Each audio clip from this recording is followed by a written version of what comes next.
Agora sim, vamos lá. Vamos começar essa história. Vamos revisar aqui do começo, para a gente ter certeza, que eu lembro que a gente já falou alguma coisa falou da região sul, da região sudeste, né? E aí a gente foi subindo para dar a volta no Brasil. A região nordeste é a terceira maior região do Brasil em extensão territorial, depois das regiões norte e centro-oeste. E aí a gente pausa mais um minutinho para eu poder receber mais algum aluno que está entrando. Só um minutinho. Cadê nós? Statovski, cadê? Ué, não tem ninguém entrando?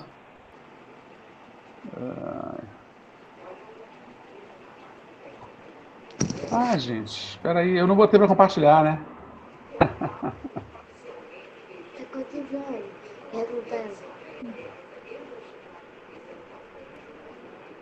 Deixa eu ver. Estão vendo agora, gente? Sim. Sim. Ok. Então, beleza. Então, começando de novo. A região... moto desgraçada. A região nordeste é a terceira maior região do Brasil em extensão territorial, depois das regiões norte e centro-oeste. Também é a segunda região mais populosa do Brasil, logo atrás do sudeste. Tá? Isso de acordo com o IBGE, em 2017. Infelizmente, esse ano a gente não vai ter censo, em função dessas questões de Covid, de verba, de dinheiro. E aí a gente vai ficar um tempo com esses números meio defasados, né? Espera aí que eu acho que tem alguém entrando, certo? Sai. Professor, Oi. é pra botar o nome no chat? Não precisa não, filho. Quando eu estou gravando, ele me dá uma lista de todo mundo que está assistindo. Ah, tá. Tá? Tranquilo. Vou saber. Ontem eu vacilei porque eu não gravei e aí eu terminei não fazendo a chamada naturalmente. Pô, eu sempre esqueço de botar para apresentar de novo. Espera aí, gente. Quem quer entrar? Yasmin. Assim não vai dar pra fazer aula, né, professor? Entrando toda hora fica difícil. Vamos lá. Às vezes qualquer coisa eu paro de mostrar o negócio e falo só. E aí, né, em 2017 eram aproximadamente 57 milhões de habitantes, deve ter uns 60 milhões atualmente. Nesse momento é gente pra caramba, né, bem menos do que a população da região sudeste, que é muito inchada por conta da cidade do Rio de Janeiro, da região metropolitana e principalmente de São Paulo, né, o estado inteiro. Mas fora isso, essas regiões meio que se equilibram em tamanho. A região Nordeste tem 9 estados, né, acho que é a região que mais tem estado no país, né, e alguns estados são bem grandes, como a Bahia, o Maranhão, o Piauí, né.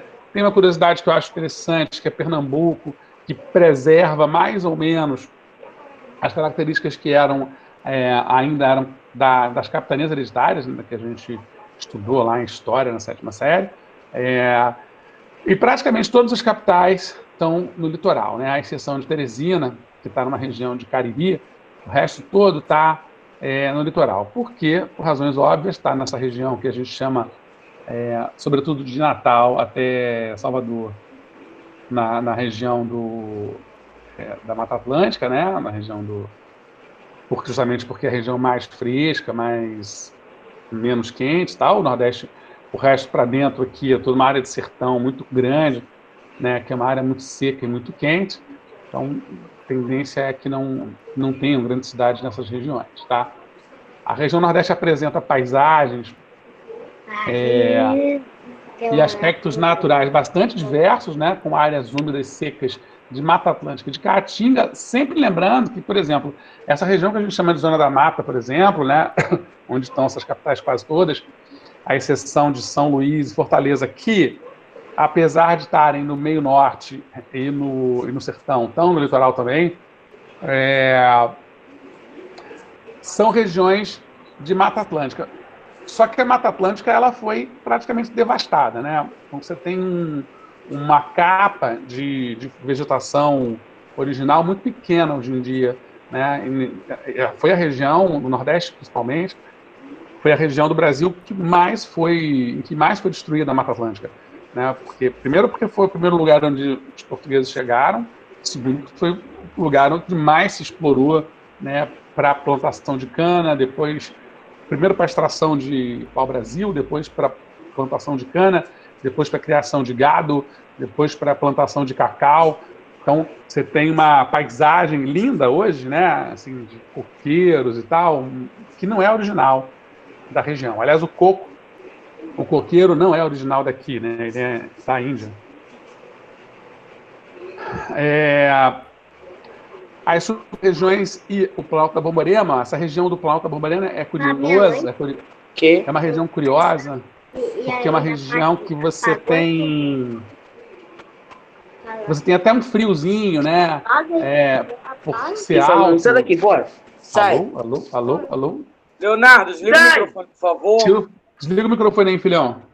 Peraí que travou o celofone. Parecia que tava exorcizando alguém, Leonardo. É meu irmão perturbando. Tá exorcizando a irmã, tá botando a irmã para fora. Então você tem aqui no Maranhão inteiro, em um pedaço grande do Piauí, essa região que a gente chama de meio norte, que é uma zona de transição. Quando a gente chegar no norte, a gente vai ver basicamente uma vegetação amazônica, né? Quase que 100% da área da região norte é coberta pela região amazônica. E você vai ver que entre a Amazônia... Entre a Amazônia e...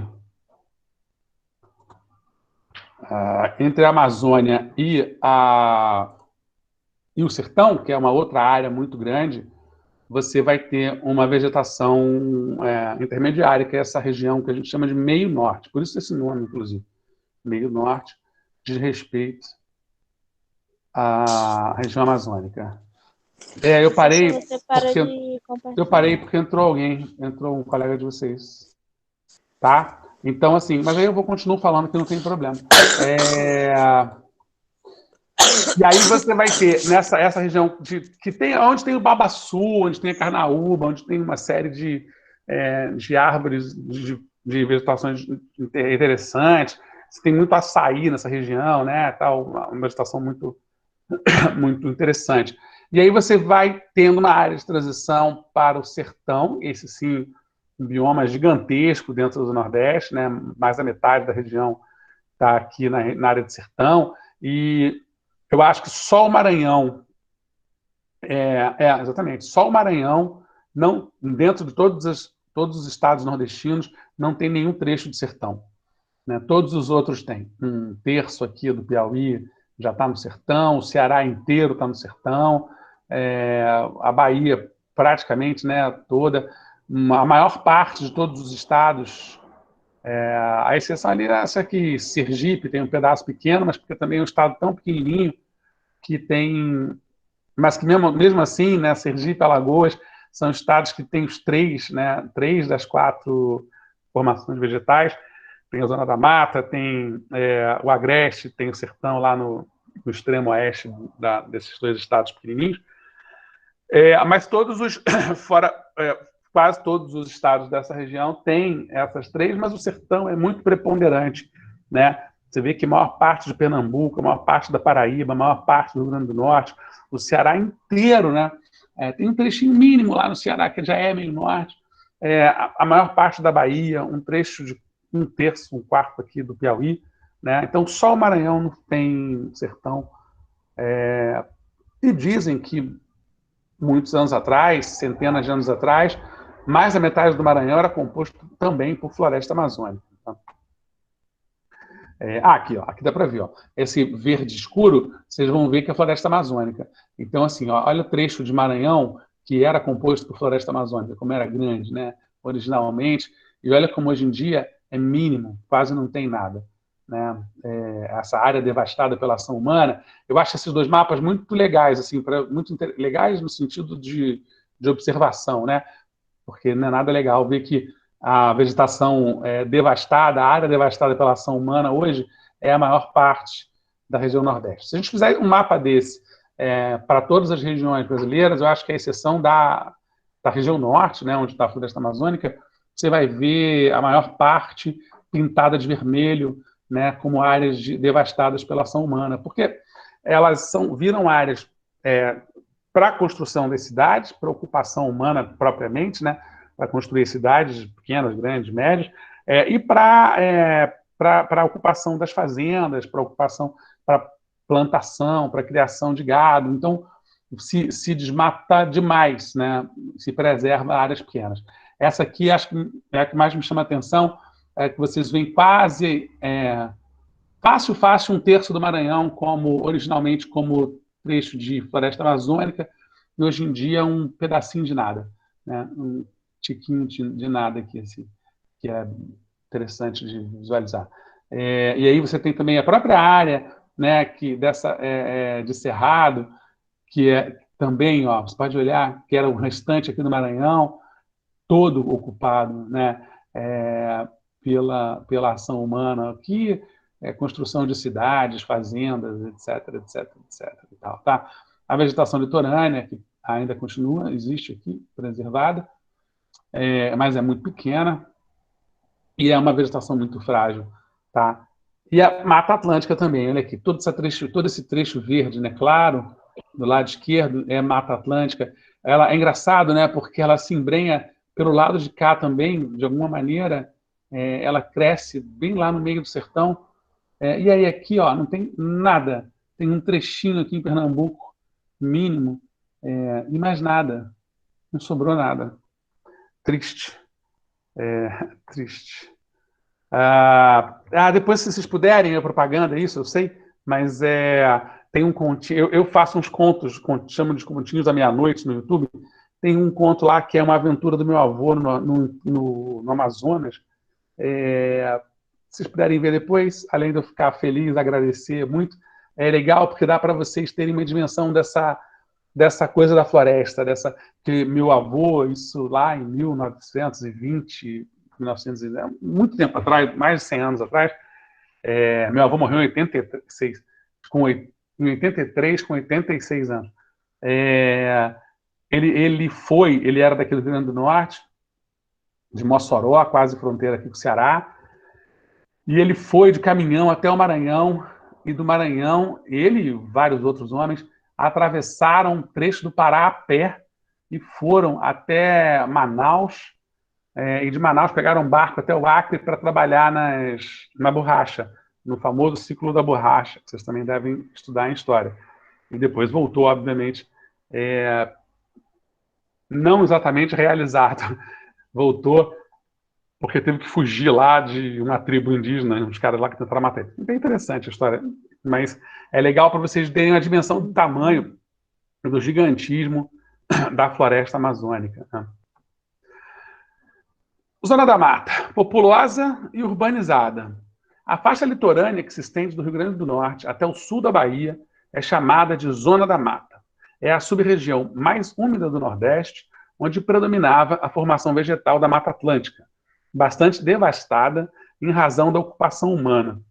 A Zona da Mata é uma sub-região desenvolvida, urbanizada e populosa do Nordeste. É a sub-região mais desenvolvida, mais urbanizada e mais populosa do Nordeste, tá?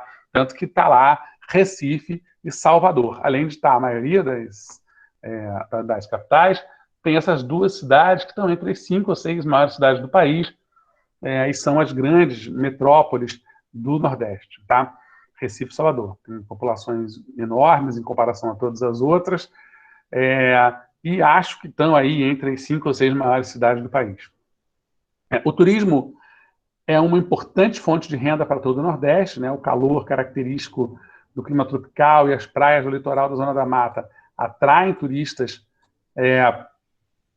do Brasil e do mundo, gerando empregos e movimentando a economia, né? Então, no mapa aqui dá para ver, observar que o clima tropical é predominante na área correspondente à Zona da Mata, tá? O carnaval de rua é um outro atrativo turístico para essa sub-região, né? O carnaval, exatamente, de Salvador e de Pernambuco, né, de Recife e Olinda, basicamente, são, talvez, fora do Rio de Janeiro, são os 2 carnavais mais famosos do Brasil, né? Carnaval de Salvador eu nunca fui, mas dizem que é uma loucura, assim. Em Pernambuco já fui, é fantástico, porque a família da minha mãe é de Pernambuco, de Recife, e eu fui adolescente, tal, umas 2 ou 3 vezes para lá. É fantástico, é muito maneiro. é de rua, né? Você não gasta dinheiro, né? Tem uma diferença assim grande em relação ao Rio de Janeiro. Então. Se bem que o Rio de Janeiro também está tendo um carnaval de rua grande, né? De uns anos para cá. A economia baseada na atividade canavieira. A monocultura da cana-de-açúcar ainda prevalece na Zona da Mata desde o período colonial, sendo ainda hoje uma atividade muito importante para a economia dessa sub-região, principalmente nos estados de Pernambuco e da Paraíba. No sul da Bahia, destacam-se o cultivo do cacau e, mais recentemente, as seringueiras. Descobriram que a seringueira, aquela que eu falei do meu avô, que foi até o Acre e tal, para trabalhar no ciclo da borracha, descobriram agora que a seringueira dá ali no sul da Bahia, bem, né, em outras condições, mas também funciona. A seringueira que dá a borracha, né, a borracha natural, aquela borracha da borrachinha branca que vocês usam para apagar e que serve para tanta coisa. Na Zona da Mata, concentra-se a maior parte do Parque Industrial do Nordeste, com destaque para as usinas de açúcar e as petroquímicas. Então, assim, é importante, né, vocês terem a dimensão, a ideia, de que a indústria acaba se desenvolvendo muito em função do produto que é produzido na região. Se ali é uma região de cultivo de cana-de-açúcar, né, ou de cacau, ou de seringueira, você vai fazer o quê? Você vai ter indústria que esteja casada com esse tipo de atividade, né? A indústria do açúcar, a indústria do álcool, né? A usina de açúcar que vai produzir o álcool, vai produzir o etanol, vai produzir o açúcar que a gente consome, né? Em todas as suas variantes, né? O açúcar cristal, refinado, demerara, mascavo, tudo isso são etapas de produção do açúcar que vai deixando ele do mais natural até o mais refinado possível.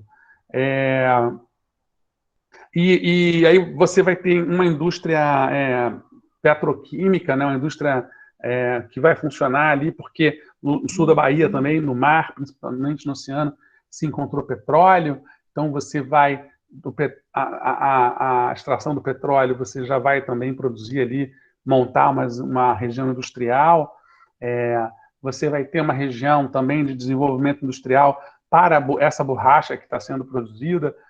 Então, você vai ter ali um tipo de produção industrial que se adapte àquilo. Agora, vocês têm que ter muito em mente que todo esse processo é responsável pela devastação, né, da Mata Atlântica. Né? A ocupação e o desenvolvimento das atividades agropecuárias, sobretudo o cultivo da cana-de-açúcar, devastaram a mata para dar lugar a casas, canaviais, engenhos. O intenso processo de urbanização que vem ocorrendo no litoral para o interior vem contribuindo para a devastação de remanescentes da Mata Atlântica. Né? Então, assim, é preciso, depois eu falo disso, mas acho que é uma reflexão importante que a gente pode ter, que essa é uma relação muito delicada, né, entre o desenvolvimento e a preservação ambiental. Mas deixa eu continuar aqui, depois eu volto para essa questão. Me lembrem, se eu esquecer. As cidades da Zona da Mata, né? A maior parte das grandes cidades da região Nordeste se localiza na Zona da Mata. Segundo estimativas do IBGE de 2017, os municípios de Recife, Salvador, Maceió, Aracaju, Natal e João Pessoa abrigavam juntos cerca de 8 milhões de habitantes. Quer dizer, a população da cidade do Rio, basicamente. A gente pode falar assim, nossa, pô, mas não é pequeno. Não, não é pequeno. É que a gente realmente vive numa cidade grotesca. Não é nem gigantesca mais. Rio de Janeiro, a cidade do Rio de Janeiro, com a região metropolitana, abriga 11 milhões de pessoas. É muita gente. É um conglomerado populacional que você tem poucos na América do Sul. Então, certamente São Paulo tem, na sua região metropolitana, mais de 20 milhões de habitantes, mas fora São Paulo e o Rio, tem, acho que, Buenos Aires, com mais de 10 milhões de habitantes só. Então, não são muitas essas regiões. Então, você ter 2 milhões, né, como tem Recife, 2 milhões e um pouquinho, como você tem em Salvador, é gente pra caramba, né? Essas áreas urbanas concentram zonas industriais e portuárias importantes para a economia da região. E volto a insistir, né? O que acontece é exatamente isso. Eu sempre falo disso. Estão as zonas industriais, onde estão os portos, onde estão os serviços. Professor, você travou. Eu travei? Consequentemente, onde está o emprego? Voltei? Eu voltei. Estou aqui. Vocês estão Travou só ouvindo? para ela, professor. Ah, tá. Então, vamos continuar aqui. Voltei a existir para você, Ruth? Justamente, né, os empregos, os shopping centers, hipermercados, hospitais, escolas, universidades, creches, cinemas, etc., estão nessas grandes cidades. Entre essas cidades, Salvador e Recife se destacam como grandes metrópoles, exercendo elevada influência urbana na região. Com licença, professor. Oi, filha. A minha internet caiu. Aí Entendi. voltou agora de novo. Opa. Aí Peraí eu que perdi só um pouquinho só do que você estava falando. Então, mas eu vou voltar a essa reflexão que eu acho ela muito importante, viu, Ruth? Só que eu, sem querer, tirei aqui. Deixa eu voltar. Tá, já vou voltar. Vou abrir de novo aqui para apresentar, porque eu saí sem querer. Ok. Mas eu vou voltar, que eu acho que essa é uma reflexão que eu queria fazer, justamente porque vi um vídeo ontem que eu achei... Professor, Oi, filho. professor, tem como você desligar o chat? Porque a minha internet ela tá um pouco fraca. Aí tipo assim, estão mandando muita mensagem no chat e às vezes corta a sua fala. Espera aí de novo. Vamos sair aqui de novo. Como é que eu interrompo o chat? Vou interromper o chat momentaneamente, clicando no X. Chat. Permitir. Não, acabei de travar todo mundo. Acho que agora ninguém vai conversar com ninguém por meia hora, hein? Vocês aguentam, não aguentam? Meia hora sem bater Não. papo? Não aguentam? Sim. É rapidão, galera. E o Miguel não aguenta, eles falam muito. Para não cair a conexão dos colegas. É tão difícil fechar o chat, pô, é um X, velho. Clica no X, velho. Ih, Miguel. Cadê? Vamos lá, gente. Mais respeito, Miguel. Da Zona da Mata, cara. vamos para o Agreste. Não surtem. A área de transição, né? O Agreste é também uma área, assim como o Meio Norte eu tinha falado, o Agreste é uma área de transição que recebe do lado leste, né? Do lado direito, recebe toda a influência da Zona da Mata. Eu desconfio que lá pelos idos de 1500, quando os portugueses chegaram, boa parte dessa região fosse Zona da Mata também, fosse preenchida por Mata Atlântica.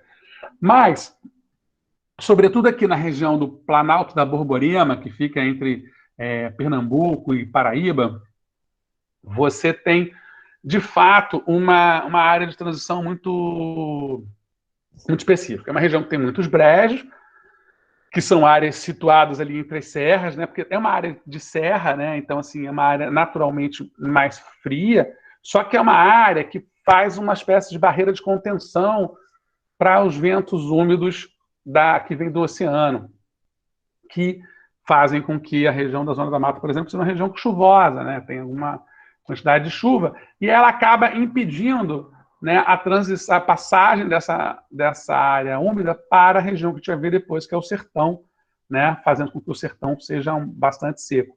Mas como é uma área de muito brejo, o brejo é uma região meio alagada, muito fértil, né, acaba sendo favorável à agricultura. Então, e como são regiões de serra, você tem áreas pequenas, agricultáveis, mas muito férteis. Então, você vai ter uma natural vocação para a policultura, para o cultivo de mais de um tipo de produto agrícola, né, numa mesma área. Então, acaba que você tem uma região ali que produz uma quantidade de frutas, de hortaliças, legumes, verduras, né, capaz de alimentar toda a região, porque é uma produção bastante grande, né, uma área bastante extensa, que vai ali de Natal, no Rio Grande do Norte, até o sul da Bahia. Então, você tem essa possibilidade de produzir de um lado. Do outro lado, do lado oeste, lado virado já para o sertão, já vai ter uma região mais seca, né? E aí você já vê alguns pastoreios, uma área de criação de cabra, até mesmo de boi e tal, vaca na Bahia principalmente, mas que é uma área mais seca, né? Já com características de sertão. Então você tem essa divisão aí dentro do próprio Agreste, justamente por ser uma área de fato de transição, tá? Você tem algumas cidades importantes aqui, como Garanhuns, que é a cidade até onde nasceu o presidente Lula, né, o ex-presidente. Enfim, cidades relativamente... Cidades médias, Campina Grande, na Paraíba, que é a segunda cidade mais importante ali da região, onde mora um primo meu. Enfim, você tem ali algumas cidadezinhas que são relativamente grandes em relação a essa estrutura aí do Nordeste, tá? A variedade de condições climáticas do Agreste possibilitou o desenvolvimento da policultura, como eu tinha falado, principal atividade econômica dessa sub-região, com destaque para o cultivo da mandioca, o feijão, o milho, o algodão e frutas. Mandioca a mandioca é uma raiz muito interessante, porque ela existe no Brasil inteiro. Ela é de origem lá do norte, né, o Pará, principalmente. Foi cultivada pelos índios. Era a raiz bruta dela, a raiz original é tóxica, chega a ser venenosa, acho que faz mal, inclusive, para a nossa alimentação. Mas os índios cultivaram ela de uma maneira, de modo a fazer com que a mandioca se tornasse algo comestível para nós, né? E aí se espalhou pelo Brasil inteiro. A gente chama de diversas coisas no Nordeste, não sei se no Nordeste todo, mas ali naquela região de Pernambuco, Paraíba, Rio do Norte, chama de macaxeira. Aqui a gente chama de aipim, né? Lá no Norte, né? No Pará, no Amazonas chamam de mandioca mesmo. E é interessante porque está muito presente na culinária nacional, assim, né? Todo mundo já deve ter comido um bolinho de aipim, né? Todo mundo conhece tapioca, todo mundo conhece farinha de rosca, né? Tudo à base de mandioca. Então essa é uma iguaria brasileira, né? Muito interessante, assim, que está presente no país todo. Eu não sei se no Sul está muito presente. Está presente, mas não sei em que proporção. Mas eu sei que no Sudeste, no Nordeste, no Centro-Oeste e no Norte é base da alimentação de muita gente, tá? A produção agrícola do Agreste abastece o mercado interno, viu, como eu falei, né? Principalmente as grandes cidades do Nordeste, né? E isso é importante também, né, gente? Importante que você tenha um tipo de produção, um nível de produção para abastecer o mercado interno, senão a gente fica sem capacidade de se alimentar, fica dependente, né? Eu estava falando isso com o 9º ano, quando eu falei da África. A pecuária também é uma importante atividade econômica do Agreste, se desenvolve nas áreas mais secas, na sub-região, né, que é o do lado oeste que eu falei. A criação de gado é destinada à produção de carne, leite e couro. Os municípios do Agreste, apesar de menos representativos em comparação aos maiores municípios da Zona da Mata, os principais municípios do Agreste também oferecem comércio e serviços diversificados que atendem a população de outras sub-regiões, como o Sertão. No Agreste não se desenvolveram capitais, porém a sub-região também conta com centros urbanos importantes, como os dos municípios de Feira de Santana, na Bahia, Caruaru, em Pernambuco, e Campina Grande, na Paraíba, né? Falei de Campina Grande. O crescimento de muitos municípios do Agreste nordestino se relaciona ao cultivo do algodão. Essa atividade, que já acontecia durante o século XIX, se intensificou durante o século XX, devido à instalação de indústrias têxteis no Brasil. Outro dia, lendo um livro de história, eu descobri, eu não sabia disso, gente, que o algodão já era produzido no norte de Pernambuco, mesmo na época lá do ciclo da cana-de-açúcar, e foi um dos responsáveis pelas guerras lá que envolveram a expulsão dos holandeses do Brasil, né, daquela região de Recife. Porque os plantadores de algodão entraram em conflito com os plantadores de cana-de-açúcar, né? Uns, obviamente, apoiados pelos holandeses e outros apoiados pelos portugueses.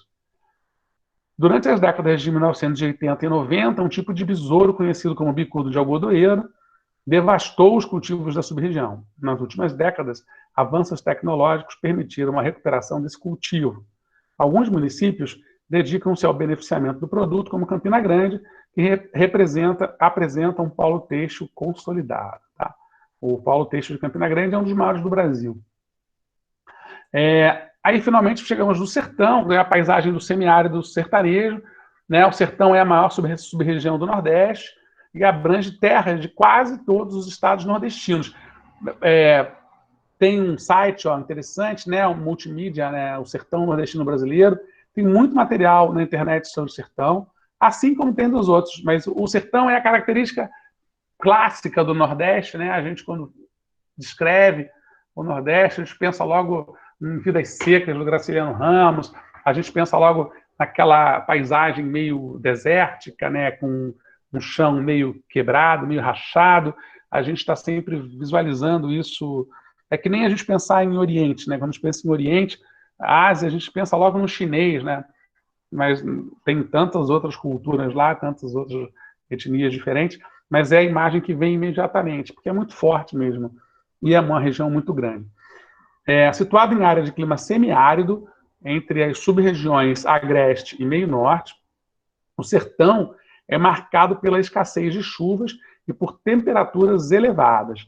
A formação vegetal predominante no sertão é a caatinga, que apresenta cactos, arbustos e árvores adaptadas ao clima quente e seco. Por causa dessas condições climáticas, os rios sertanejos, em sua maioria, são temporários ou intermitentes, ou seja, secam, né, no período da estiagem. Né? Vocês lembram bem disso, né? Rios tem dois tipos. O rio pode ser permanente ou perene, né? Aquele rio que não acaba nunca o seu curso, e o rio temporário ou intermitente, que é a maioria dos rios, que dependem muito do ciclo de chuvas, porque a sua nascente não dá vazão suficiente à água depende muito, então, dos afluentes e depende mais ainda da chuva. Né? Então, quando você tem uma região de condições climáticas tão rigorosas quanto a do sertão, esses rios intermitentes eles acabam secando, né? Muito. Mas, apesar do calor, a região tem a capacidade de produzir frutas de uma maneira incrível, inclusive uva, que a gente associa de cara a uma região mais fria, né? Seca também, mas mais fria. O Rio São Francisco é um dos poucos rios perenes do sertão e que não secam nem no período da estiagem. Por causa disso... Uma pergunta.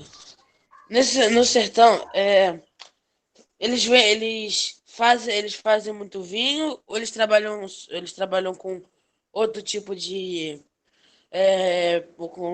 alimento? Não, é fruticultura, né? Quer ver? Deixa eu ler aqui que eu vou te explicar. O Rio de São Francisco é um dos poucos rios perenes do sertão, isto é, que não secam nem no período da estiagem. Por causa disso, suas águas são utilizadas para irrigar diversas áreas agrícolas, nas quais se produzem frutas, principalmente a uva, a manga e o melão. Nem todos os agricultores têm recursos financeiros ou apoio do governo para irrigar as terras. Por isso, durante os períodos de seca, muitos deixam o sertão em busca de melhores condições de vida. Mas, olha aqui, isso aqui é uma plantação de uva, vocês estão vendo, né? No Vale de São Francisco, tá? Em Petrolina, em Pernambuco. Deixa eu ver se eu consigo achar. Acho que eu não consigo achar, não. Aqui dá para ver. Na Bacia do São Francisco, ó. Aí, para te explicar, né, a sua dúvida. O Rio São Francisco é o rio que salvou o sertão, na verdade, da total de virar um deserto. Né? Porque é o único rio desse tamanho, né, o chamado de Velho Chico. Ele é navegável em boa parte dele, né, aqui da represa de Sobradinho, até meio de Minas Gerais aqui, ele é plenamente navegável. Né? E tem alguns afluentes grandes, como Paracatu, como o Rio Carinhanha, o Rio Corrente, são rios que levam água até lá. Então, nessa região aqui, nas margens do São Francisco, que é exatamente onde está a bacia hidrográfica do São Francisco, por mais que você esteja no sertão, por mais que o clima seja seco, você tem a possibilidade de plantação, porque você tem a possibilidade de água, você tem a possibilidade de irrigação. Então, as frutas, né, ou as plantas, sejam elas quais forem, né, os legumes, verduras, que se adaptem melhor a um clima mais seco, porque, por exemplo, o clima mediterrâneo é um clima seco também. É mais frio, obviamente, mas é um clima seco. Então, você consegue adaptar muita produção agrícola de regiões de clima seco para essa geografia aí do sertão, que tem o Rio São Francisco junto, fornecendo água sempre. Qual que era o medo da transposição das águas do São Francisco? Era o de diminuir de maneira muito grande, muito significativa, o volume de águas do rio, porque é mais ou menos o mesmo volume de água sempre, né? É o suficiente para fazer com que os agricultores dessa região toda sobrevivam, né, da agricultura, porque podem irrigar suas terras, acho que, se não me engano, até 200 quilômetros, mais ou menos, de distância. Os caras conseguem puxar cano, conseguem puxar água, e a água vem e irriga essa terra, que é seca, mas que parece um oásis. Assim. Tem um território enorme de sertão, aí tem uma plantação de uva. Tem uma plantação. Aí, claro, que a plantação de uva vai fazer o quê? Com que o cara instale ali uma indústria de produção de suco de uva, de vinho, né? E aí você cria o tal do vinho do Vale do São Francisco, por causa dessa produção, né, de uva. Mas você tem outras frutas também, né? E se adequou muito bem à fruta. Então, é uma região que acontece. Agora, é claro que, como tudo no Brasil e tudo no mundo, né? A gente fala do Brasil, mas é no mundo todo, você vai ter uma produção mega eficiente em fazendas, em áreas que são de grandes empresas, de grandes fazendeiros e tal, e aí acaba que o pequeno fazendeiro, o ribeirinho, o cara do sítiozinho aqui, não consiga desenvolver as mesmas tecnologias e tal. Mas esse é um dado do capitalismo que a gente não tem como... Mas assim, a terra aqui consegue ser fértil o suficiente para plantar. Nesse outro trecho aqui, mais em branco, não. Aí aqui o sertão come feio, que o negócio é mais complicado. Tá? Nessas regiões, o rio é uma fonte muito importante de água para o consumo e para a irrigação das plantações. Né? Tanto que as duas maiores cidades dessa região toda são Petrolina, que está em Pernambuco, e Juazeiro, que está na Bahia. Elas fazem fronteira, você acessa a cidade por uma ponte, uma das poucas pontes que tem no Rio São Francisco, liga Petrolina a Juazeiro, tem até um forró famoso do Luiz Gonzaga, né, que fica falando Petrolina, Juazeiro, Petrolina, que são cidades irmãs mesmo. Tá? Como eu falei da transposição do Rio São Francisco, desde 2007, grandes obras são realizadas na bacia hidrográfica do Rio São Francisco, com a finalidade de deslocar suas águas para outras regiões que sofrem com escassez hídrica, né, como o interior do estado de Pernambuco e os estados da Paraíba, do Ceará e do Rio Grande do Norte. São regiões que não são banhadas pelo São Francisco, e são regiões que não são banhadas por nenhum grande rio. Né? Então, para eles não passarem por um processo de desertificação, se construíram esses canais, são 3 ou 4, acho que são 4 canais grandes, né, de sei lá quantos mil quilômetros, para 400, 500 quilômetros, acho que são canais bem extensos, para essa água ser desviada para essa região e também fornecer água para lá. Esse era o receio dessa galera, né, de produtores da região ali do Vale do São Francisco, de perder a água, né, com esse escoamento dessa água para esses 3 canais de quase 400 quilômetros, acho que um de 300 quilômetros, outro de 400 quilômetros, são bem grandes. Eu lembro da quantidade de fake news que se divulgou sobre isso logo no começo de 2010, 2012, por aí, de pedaços transbordando, de água sendo desperdiçada e tal, no meio da obra. O primeiro milagre da transposição do Rio São Francisco foi em 2017, quando o rio salvou 500 mil paraibanos da severa estiagem que atingiu o estado. Agora, passados 4 governos e 14 anos da instalação da pedra fundamental, a obra que desloca parte das águas do Velho Chico entra na reta final. Em junho do ano retrasado, acho, o presidente Jair Bolsonaro inaugurou mais um trecho da obra no município de Salgueiro, Pernambuco. Nessa, o Bolsonaro se deu bem, ele herdou a inauguração desse trecho aí do Velho Chico, da transposição. A obra foi tirada do papel em 2007, no governo Lula, avançou nas presidências de Dilma Rousseff e de Michel Temer, e deve ser concluída na atual gestão aí do presidente Bolsonaro, né, se tudo correr bem. Essa é a paisagem típica, né, do sertão. E aí, para acabar, o meio norte.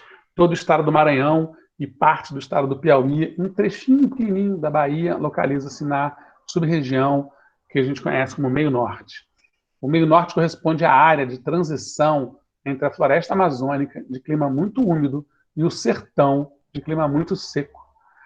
Mata dos Cocais, uma paisagem única no Brasil. A vegetação predominante no meio norte é a Mata dos Cocais, que se estende também pelos estados do Ceará e de Tocantins. A Mata dos Cocais é uma formação vegetal composta principalmente de palmeiras, de babaçu e de carnaúba, que são muito utilizados, né, na culinária, na produção de óleo de carnaúba, serve para um monte de coisa. E das palmeiras de carnaúba e de babaçu se extraem fibras, óleos e ceras para fabricar diversos produtos: lubrificantes, vernizes, cestos, cordas, chapéus, produtos cosméticos, farmacêuticos e alimentícios, entre outros, né? O extrativismo vegetal, vocês aprenderam lá no 6º ano, né? As formas de extrativismo, né? Vegetal, mineral e animal. E mineral. Vegetal, mineral, animal, isso. E vegetal. A atividade de extração de óleos e ceras das palmeiras de babaçu e de carnaúba emprega muitas pessoas, constituindo uma importante fonte de renda no meio norte.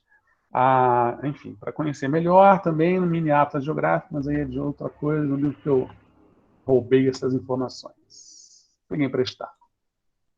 Aqui, esse é o coco do babaçu, tá vendo? Essa é um coco típico, né? Como se fosse um coco dividido ao meio. O sustento de muitas famílias que vivem no meio norte é garantido por mulheres conhecidas como quebradeiras de coco de babaçu. O óleo de babaçu é extraído das amêndoas que ficam dentro dos cocos da palmeira de babaçu. Para extrair a amêndoa, é preciso quebrar o coco, que é muito resistente. As mulheres coletam os cocos de babaçu e depois os quebram para retirar as amêndoas, né? E aí o Bumba Meu Boi, que é um marco da cultura nordestina, né? A festa do Bumba Meu Boi é uma das principais manifestações culturais do Brasil. No estado do Maranhão, principalmente na cidade de São Luís, ocorrem as mais tradicionais festas do Bumba Meu Boi no Nordeste, né? O Bumba Meu Boi, lá no Norte, é chamado de Boi Bumbá. Já na região Norte. Saí daqui. E aí, gente, o que eu estava, na verdade, que eu queria retomar eram duas questões que eu acho que são muito importantes. Talvez vocês sejam muito novinhos para esse debate, às vezes eu fico achando que conversar com vocês pela internet me faz achar que vocês são mais adultos do que vocês são. Mas eu não sei, parece que é um momento em que isso é importante, porque às vezes na sala de aula não funciona, não acontece essa discussão. E eu estou vendo, eu tenho visto muita coisa na internet, eu tenho acompanhado, assistido muitos vídeos e lido muita coisa com essa história de não estar se deslocando Eu muito. acompanhei uma coisa. Eu encontrei uma coisa. O quê? No jornal, estava escrito que o Rio, ele bateu o recorde de mortes por coronavírus. Sim, não, isso aconteceu. Está acontecendo, a gente está numa crise, está num momento, fase roxa, né? Estamos numa fase delicada. Eu nem estou falando muito do coronavírus, porque acho que nesse momento vocês estão sendo tão bombardeados por informação de coronavírus que a gente deixa para falar um pouquinho mais para frente. Mas o que eu acho, assim, que quando a gente estava vendo ali, né, algumas questões que dizem respeito ao Nordeste, elas dizem respeito ao Nordeste, mas elas dizem respeito à nossa vida. Quando você fala dos empregos, quando você fala das possibilidades de mexer na terra, de tentar equilibrar a industrialização, o desmatamento, com algum tipo de proteção ao meio ambiente, isso diz respeito à nossa vida, porque a gente convive, a população da Terra tem aumentado, a gente tem quase 8 bilhões de pessoas, nós estamos lá, já estamos aí perto dos 7 bilhões e 900 milhões de habitantes, Antes não, a gente tá perto dos 8 bilhões de habitantes na Terra? Isso, sim, senhor. Estamos chegando perto. A gente já está aí perto dos 7 bilhões e 900 milhões, né? Então, Tomara que gente a pra comida na caramba. Terra, tomara que a comida na Terra não acabe. A comida não acaba. A gente hoje em dia tem tecnologia para alimentar a população inteira. Mas essa é uma questão muito delicada, porque assim, como eu falei ali naquela região do Agreste, que você tem uma policultura muito desenvolvida, você consegue, a partir dessa produção de um monte de frutas e de hortaliças e de produtos diferenciados, você consegue alimentar a população daquela região, do Nordeste como um todo, né? Das grandes cidades, quase todas, com alimentos lá. Os caras não precisam comprar banana aqui no Rio de Janeiro, eles não precisam importar mandioca da região norte do Pará, eles não precisam comprar hortaliças, até porque iam estragar, né? Você não consegue botar num caminhão uma alface lá no centro-oeste e levar até o Rio Grande do Norte, porque ela vai estragar, né? Quem come alface aí? De 2, 3 dias ela já está murcha, já está ficando escura, já está ficando meio feia. Então, assim, essas coisas elas têm que ter um nível de produção grande, primeiro, perto de onde você vive, e segundo, de maneira diversificada. Se você faz um tipo de produção, né, que é a da plantation, né, das grandes plantações comerciais, que se dedicam a um produto só. O Brasil, por exemplo, é o maior produtor do mundo de soja, né? Então, assim, boa parte das fazendas da região centro-oeste se dedicam à plantação de soja. Pode ser que economicamente isso seja muito interessante, você ganhe muito dinheiro e tal, mas você cria um déficit alimentar muito grande.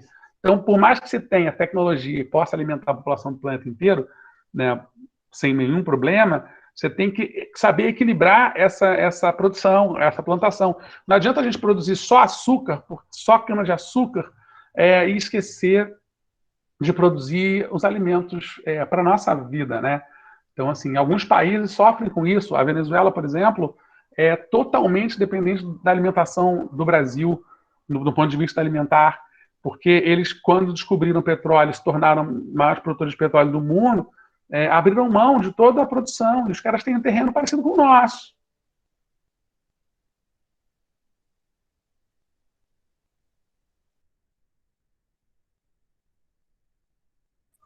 Professor, Professor, travou. travou. Professor, travou. Travou total. Nicolas, mostra o rosto. Travou aí, professor. Rapidão. Vou mostrar o rosto, mais nada. Travou, professor. Travou, professor. Ô, Nico. Acho que caiu. Ô, Miguel, não começa não, hein, Miguel? Tamo na aula aí. Não, eu tô fazendo isso, eu tô pedindo pra ver o rosto dele. Só isso. O quê? Mostra o rosto completo. Não. Não, é só o Depois rosto. você que se isso, vê. é só o rosto. Agora já foi, já. Oi. Não sou burro não, Miguel. Ai, Lorena. Mas tu já mostrou, velho, que isso? Sou burro, não. Já mostrou, eu não entendi. Não, porque eu não mostrei por querer, foi sem querer, eu abri sem querer, eu apertei Ctrl e E. Agora já era, já Professor vou poder fazer caiu. meu meme. Eu já vou poder fazer meu meme. Cadê agora? Não manda pro meu Discord, minha mãe vai brigar comigo. E só lembra que a aula tá sendo gravada. Cadê o professor, gente? Vai ser que nem aquele lá que eu tinha falando lá. Ele caiu. A câmera de O segurança. teste dele caiu. Caiu com você. Oi. A minha também tá caindo. Ai, ai. Cadê o professor? Já é 9h55. Se o professor voltar, fala que eu saí. Tchau. Nossa. Vai com Deus. Acabou a aula. Acabou. Né? Acabou a aula, acabou. Né? Fazer o quê? Nossa, Tá Miguel, bom. parece até um fantasma toda hora. No escuro e bota a cara perto Eu da gosto câmera. de Nossa. escuro. Eu Não, gosto. mas você bota a cara perto da câmera e parece até um fantasma. Nossa senhora. Altas creepypastas. Printem. Pode sair, então. Caraca. É o quê, Caio? E pode sair da aula, né? Acho Não, que pode. porque o professor não liberou ainda. Mas a internet dele caiu e a gente vai ter prova de ciência 10 horas. Então, Naeli, você não tem Discord, não? Então. Tenho não. É, porra, Naeli, ele baixa, saiu, é caralho. muito bom. Você faz Naeli, no baixa. Discord. Caralho, Léo Não só esquece fala merda, que mano. Ah, não, é porque eu tô tá, vendo Leonardo? BBB. Eu tô vendo BBB aqui na televisão. Porque no Discord é mais fácil de eu te mandar a foto que Nicolas não quer que eu mande.